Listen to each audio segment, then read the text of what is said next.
I want to go over 3 games I played in my most recent tournament at the Ramada Hotel in West Palm Beach.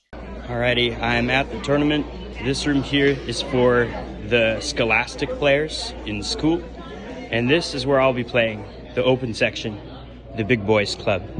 Time control was 45 minutes with a 5-second delay, and there were just 3 rounds. Every round was critical. My first round, I was paired against Oscar Williams. He's rated 1941 and just 11 years old. So without further ado, let's get started. We have e4, c5, knight f3, d6, and we have bishop b5 check. This is the Moscow variation. Here we have bishop d7. I capture that bishop, queen takes, and castles. Knight c6, c3, preparing to play the move d4. He plays the move g6, looking to fianchetto his bishop and control this long diagonal. I go with my plan. I contest the center. I play d4. Captures, captures, and bishop g7, taking over that long diagonal. I develop my knight to c3, knight f6, bishop f4, continuing development. Now all of my minor pieces are out into the game. d5. Now there are 2 pieces attacking this pawn here, so I need to protect it somehow. So I play e5, hitting that knight, asking him where he wants to move it. He plays here. I play queen to b3, takes, takes, and castles. Here, I think I'm solid. I have my pieces out. I'm controlling the center. I'm doing really well right out of the opening. I play rook a b1, b6, queen b5, putting a little bit of pressure on that knight. e6, rook fc1, maybe at some point thinking about playing the move c4. And here we have the sneaky move a6, leaving this pawn open for me to take. But if I do take it, I'm lost, because rook here attacks the queen, and the only square the queen can go to is this square. But after bishop here, the queen is completely trapped. The knight's covering this square, the pawn's covering this square, the bishop is attacking, the rook is covered in here, and the queen is covering there. So if I allow this to happen, I'm just straight up lost. So I cannot take that pawn, so I simply move it away. b5, expanding on that side. I play queen e3, forming a little bit of a battery, preparing to go bishop h6 and trade off the bishop. Knight e7, preparing to meet this bishop move with a little fork. That would be really annoying because it'd be attacking my queen as well as that bishop. So I prevent it by playing the move g4. Now this pawn covers that square. We have f6, bishop h6, knight c6. I chop off this bishop. I play the move a4.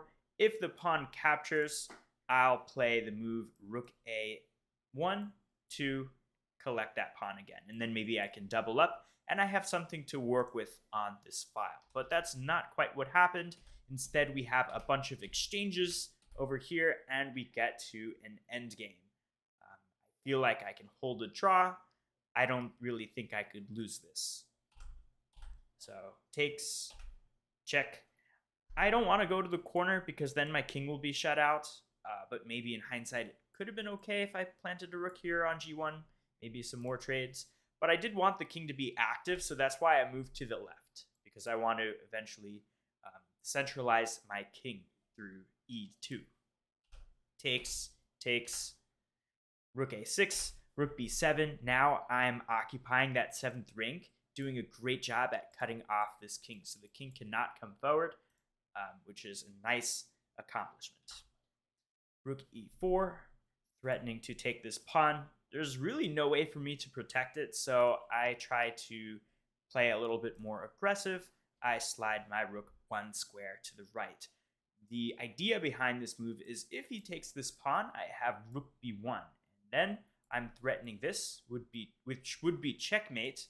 And then if he blocks it, I'll at least play this rook to the 7th rank. And there's really no way for him to stop me from playing this check and just keep giving him checks. And at the very minimum, I'll at least have a draw. So he cannot take that pawn. Instead, he plays rook c4, challenging my rook. I step aside one more with that same idea of bringing the rook here. He plays the move rook c6, preparing to meet this move with that move. And that's exactly what happened, and we trade down another pair of rooks. Here I play king e2 to go with that centralization plan I had earlier. The rook comes down with the check. I move my king up, attacking the pawn, and I protect that pawn with my rook. g5, king f3, trying to see if I can wiggle my king in. d4, I cannot take that pawn because then my rook will fall, so I push that pawn. g4 check, king g3, d3, rook d7, covering this line over here. d2, takes, and takes. I played the move king f3. When I analyzed this with an engine after, it suggested that I play this move f4. And the reason being is that this rook is doing a great job at stopping this pawn from promoting. And it's just thinking I'm slightly better here. But I played this, and the evaluation was just a dead draw. And that is pretty much what happened. We have these exchanges, and I think it was at this point, yes, at this point, my opponent offered me a draw, which I graciously accepted. So I just drew someone rated very much significantly higher than I am. He's 1941, I'm only 1538. So it's a draw. I'm super happy. I'm super pumped up for the rest of the tournament. Here we have round 2. I'm playing someone named Trevor. He's rated 737, so a lot lower than I am. 1538, so I knew if I lose this game, I would lose a ton of points. So that's why it is super important that I don't let my guard down and I play my best, and it doesn't really matter what my opponent's rating is. e4, c6, d4, d5, we have a Caro-Kann classical variation. Knight takes, pawn takes. These doubled pawns are not a weakness, they're an asset because it allows me to quickly develop and castle. Knight f3, bishop d6, bishop c4, castles, castles. I play bishop g4, pinning that knight to the queen. Rook e1, queen e7, eyeing down on this pawn. I'm threatening to remove the defender and take the pawn. I'm also threatening to just take the pawn because the knight is pinned.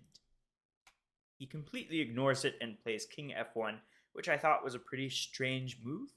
So I take this pawn with my bishop. Now, my opponent blundered again. He took this pawn with the bishop. I'm not really sure why, and in the post-game analysis, my opponent wasn't so sure why himself. So I take that bishop for free, and the game at this point is more or less lost. I'm up a full piece here. Rook e4, I trade down, I save the bishop, and I'm up just an extra piece. I give a check, the queen blocks the check. I can either trade queens or take this pawn. I trade queens. I want to simplify.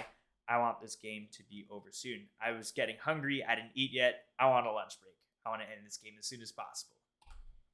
So we have these rooks doubled up, but I don't really care. I bring in my king, and now there's really nothing stopping me from planting a rook here on this e-file and going for some more trades. And that is pretty much what happened. I moved the bishop out of the way because it was attacked with the pawn, and he didn't want me to trade that last pair of rooks, so I reroute my knight, and I have a little tactic here. I grab that pawn. If the pawn takes, then the bishop falls, and then I'm up a pawn.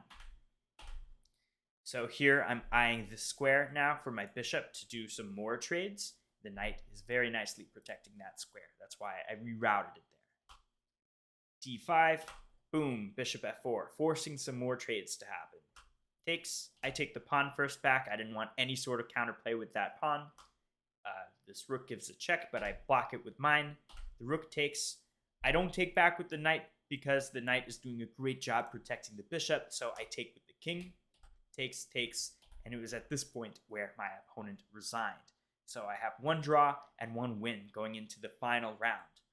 I'm paired against Rob. He's an 1800 player. He was late for the first 15 minutes or so, 10-15 minutes, and this time control is a 45-minute plus 5-second delay.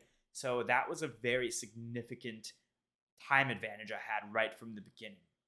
So we start things off with e4, c5, knight of 3, d6, bishop e5.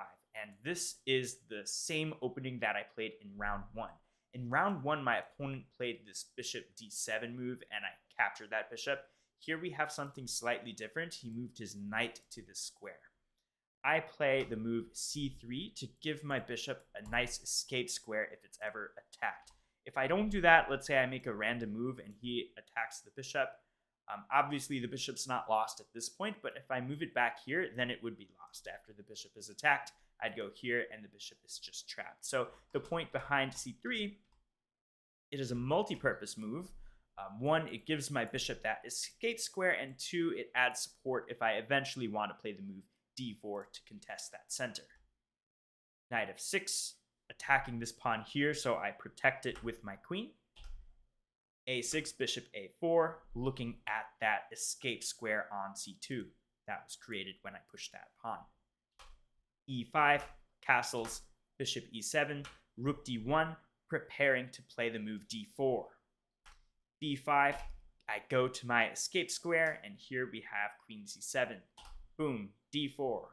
Taking a look at that center. Takes, takes, and the move b4 was played. Now here, I play an aggressive move. I play bishop a4, putting some pressure on this knight. He plays bishop b7.